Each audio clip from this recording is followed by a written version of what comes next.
বিভিন্ন ভাবে পালা আসছি বলা যাবে, কারণ সরকারি লোকরাই আমাকে সাহায্য করেছে। গণঅভ্যুত্থানের সময় দেশেই ছিলেন আওয়ামী লীগ সরকারের সাবেক পররাষ্ট্রমন্ত্রী ও সিলেট ১ আসনের সংসদ সদস্য doctor A K Abdul Momen. ৫ August Awami লীগের অন্যান্য মন্ত্রী ও এমপিদের মতো তিনিও আত্মগোপনে চলে যান। এরপর প্রায় ৮ মাস দেশের ভিতরেই পালিয়ে থাকতে হয় তাকে। এক বাসা থেকে আরেক বাসায়, এক পরিচয় থেকে আরেক পরিচয়ে ধরা পড়ার ভয়ে বারবার অবস্থান বদলাতে হয়েছে। ৬ বার মোবাইল সিম পরিবর্তন, এমনকি চেহারার আমল পরিবর্তনও করতে হয় তাকে।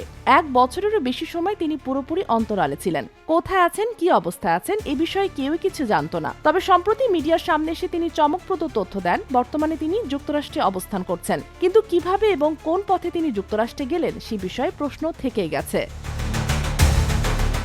সম্প্রতি নীরবতা ভেঙে নিজে মিডিয়ার সামনে হাজির হন সাবেক পররাষ্ট্রমন্ত্রী ডক্টর আব্দুল মোমেন। যুক্তরাষ্ট্রে অবস্থানরত এক বাংলাদেশি সাংবাদিককে দেওয়া ভার্চুয়াল সাক্ষাৎকারে তিনি প্রথমবারের মতো আত্মগোপনে থাকার অভিজ্ঞতার কথা তুলে ধরেন। তবে কিভাবে দেশ ছেড়ে যুক্তরাষ্ট্রে পৌঁছেছেন সে বিষয়ে এখনও মুখ খোলেননি। তার ভাষায়, সেই ঘটনা বলার সময় এখনও আসেনি।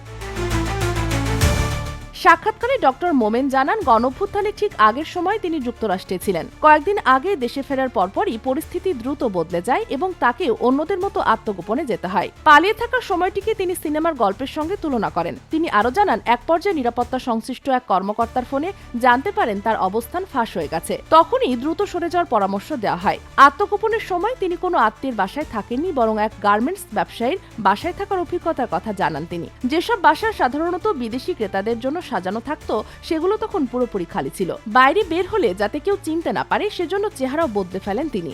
নাপিতের কাছেও যেতে হয়েছে চরম সতর্কতায়। এক বাসায় নাপিত ডেকে এনে আবার অন্য বাসায় চুল দাড়ি কাটিয়েছেন, যেন কেউ বুঝতে না পারে কোথায় তার সঙ্গে দেখা হয়েছে।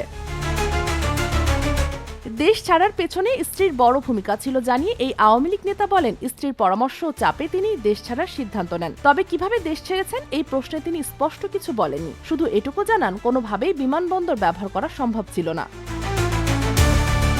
Sheikh Masuma, news desk, daily our Bangladesh.